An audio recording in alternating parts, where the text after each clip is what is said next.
Hello everyone, welcome back to Base Damage, hope you're all doing well, and welcome back to Community Fridays. This week, I actually wanted to show off one of the decks that was in our most recent tournament that we held in the Discord. We were using the Weiss simulator, and Phantom decided he was going to bring a Azur lane deck. So he had posted this very shortly after, and I was like, hey, let's take a look at it. So he was using this in the tournament itself, and I thought it was kind of fun, just messing, obviously, Azur lane using cats. Everybody knows cats at this point, but it does have a little bit of a different top end than what I've seen people trying to, like, use. There was, like, a level 3 that was, like, a gold bar, pay a cost to, like, mill 9 and then burn based off of, like, your climaxes or something. I don't remember the exact card. Maybe Future Me will put it up on screen. The climax, I think, was called, like, Ephemeral Dream or something, but either way. Let's take a look today at Phantom's list. 8 gold bar, Azur lane. So starting off, we're not even going to start off with the green cards. We're going to start off with the yellow cards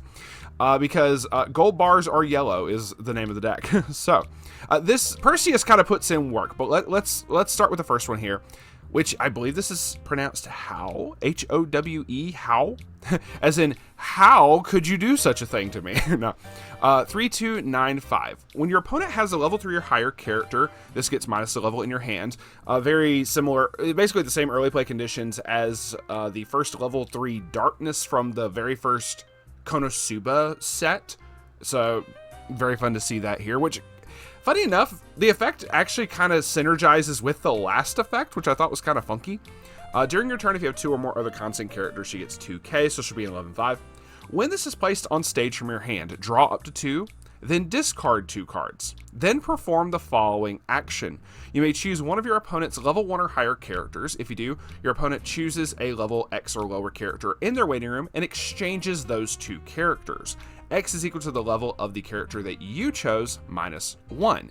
So that's kind of interesting, considering if your opponent has a level 3 or higher character at level 2, you could then summon this, early play it by, because of that condition, and then make them get rid of their level 3 that you just used to your advantage to early play your own card. So being able to go, oh, yep, get that out.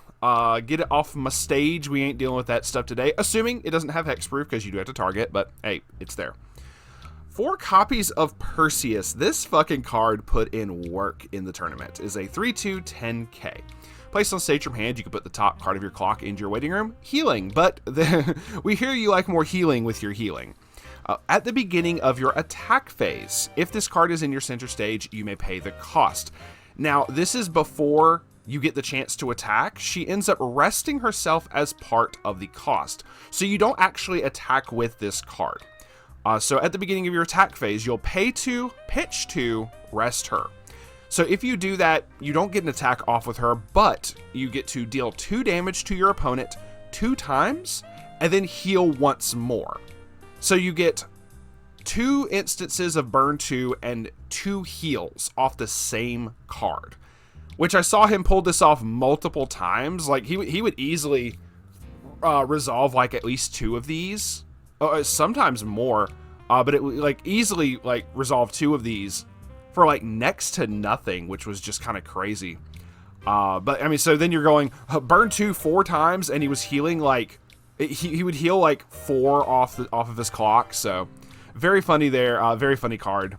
We do the funnies here, especially because he could get like extra stock with this next combo. For anyone familiar with any of the Azur lane cats decks, you should probably recognize this card. But Zuikaku is a 2/1 6k.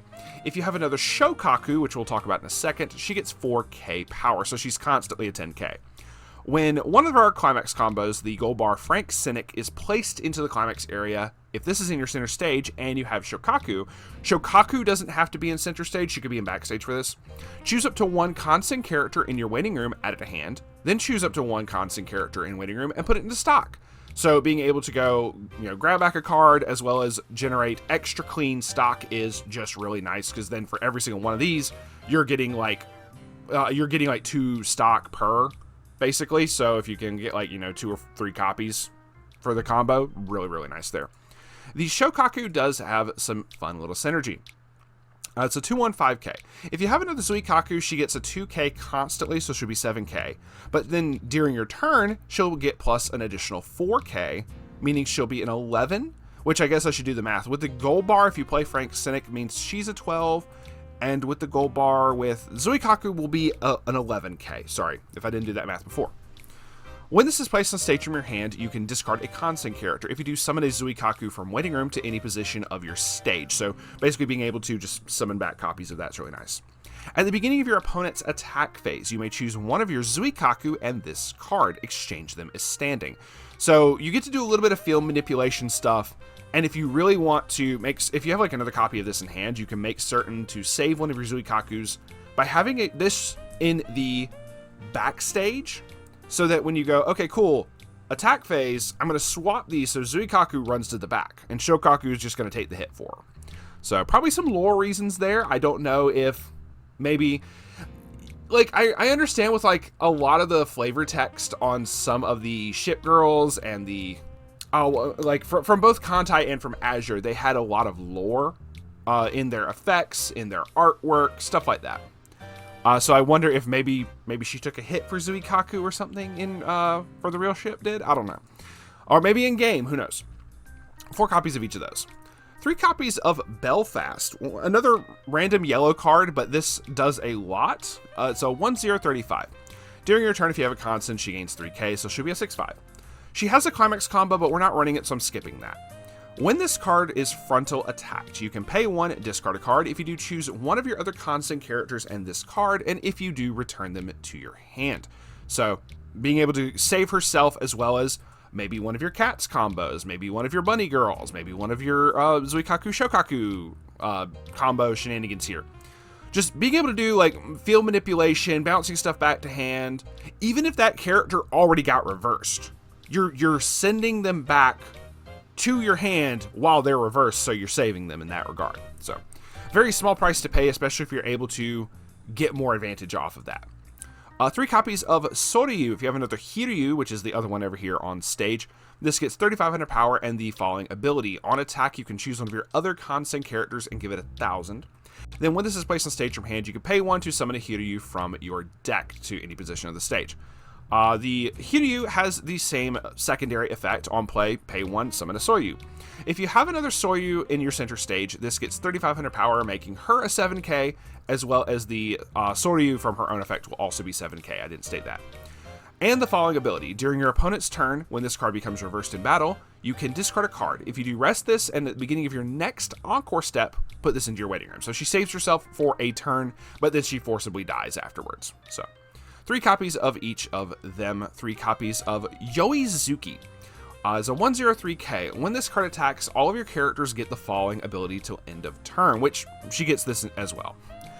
When this card's trigger check reveals a climax, you can discard a climax sorry, I was making certain I read it correctly. You can discard any climax to then salvage a constant back from waiting room to your hand.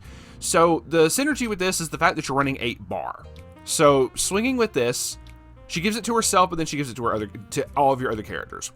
If any of them trigger a gold bar, that gold bar goes to hand first.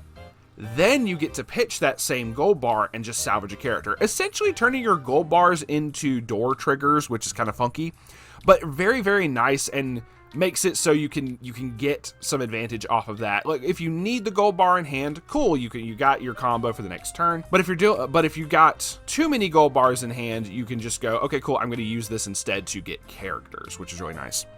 And when this card becomes reversed, if the battle opponent is cost 0 or lower, you can put the top card of your opponent's clock into the waiting room, and if you do, put that character into your opponent's clock. So cost 0, clock bomb, very nice. Also, she's really cute. Then to the level 0s, 4 copies of Taiho. I'm certain, once again, everybody who's ever sat across from a Azur Lane player has probably seen this card.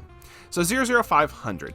When Phoenix Spring Song is placed in your climax area, you can bounce her back to hand. If you do, choose one constant character in your waiting room and put it into your stock. So once again, the name of the game for this is extra stock production and cats. Brainstorm, pay 1, rest this, mill 4. For each climax, you get to perform the following action. Look at up to 3 cards from the top of your deck, choose up to 1 card amongst them, put it into your hand, put the rest into your waiting room. So typically, you brainstorm with these, tap them, and then play the climax, and then they just bounce back to hand. So it's whatever. So being able to just, oh, cool, now I've used all these resources, I have extra cards back in hand, I have extra stock, and you just get to filter and just do like a bunch of shenanigans with that. 4 copies of Fuso, cat number 1. If you have another Yamashiro in your center stage, she gets 3,000 power and +1 soul. My brain was like preemptively adding them together, because with that she becomes a 35 and gets +1 soul, so she should be 2 soul. All of your other Yamashiro get 1,000 power and +1 soul. And on play from your hand, you get to discard a constant character to search your deck for a Yamashiro and add it to hand. The quintessential not quintuplets. The quintessential cats combo is the Fuso and this vanilla 3k Yamashiro. Being able to stack up a ton of soul very early on, just and swing and push like for so much damage. Just it's in every deck. Akashi is a 0015. She's your typical climax swapper of on play, pay 1, pitch a climax to salvage back a climax. At the beginning of your climax phase, you could choose one of your constant characters and give it 1,000 power till end of turn. It doesn't say other. She could give it to herself. I just realized that. And lastly, 2 copies of Hanazuki is a 0015. During your turn, when your other character's battle opponent becomes reversed, this gets 2k power till end of turn. Then, when this is put into the waiting room from the stage, you can pay 1 and put a constant character from your waiting room to the bottom of your clock. If you do, search your deck for up to 1 cost 0 or lower constant character with a level equal to or lower than your level, put it on any position of your stage as rest, and shuffle your deck. A lot of different possibilities with the Hanazuki. Anything from getting copies of cats, getting your Brainstormer out, or I don't see the synergy in getting like, say, a Soyu Hiryu, but if you wanted to, you could. But getting like the Yoizuki out, so then you could have her effect to go ahead and be, if you think you're going to trigger a whole bunch of gold bars, trigger, salvage, do all the shenanigans. Typically, 9 times out of 10, I'm assuming you're probably going to be getting the Brainstormer with this, but that's just my assumption. But, oh, look, I need to get extra copies of cats. I need to get extra copies of, whatever I need. Very nice, but it does have to be cost 0 or lower. So the Hiryu and the Soryu do fall under that requirement, but once again, you want their, like, on-play effects to be able to search more copies of each other if you can. But if you got to do what you got to do, yeah, you can't complain. 4 copies of Phoenix Spring Song, the 1k1 gold bar, and the second 1k1 gold bar, Frank Cynic. It just sounds like I'm saying like someone's name. I would love to meet someone whose last name is like Cynic. So, but the other 1k1 gold bar for the Shokaku Zuikaku setup, and that is going to be it for us today. Big thank you to Phantom for sharing this and also using it in the tournament. We're going to be trying to have more tournaments more often. I would love to be able to get something going regularly, whether it's like monthly or maybe like every other month or something of that nature. I would love to get more tournaments happening more often. It's just really fun, and I enjoy doing it with the community. Especially, with Phantom. He was always a really fun person to compete against in the tournaments, and obviously watching him play the various different decks that we've like yapped about, like Hololive and whatnot. So if you want to submit your own decks as well for Community Fridays, feel free to do so. Join the Discord. There is 2 different channels. There is a Community Fridays channel, and there is a decklist submissions channel. Feel free to post them in either. I search through both, trying to find decks to share on the channel. And with that, we will see y'all on the flip side. Remember to stay based.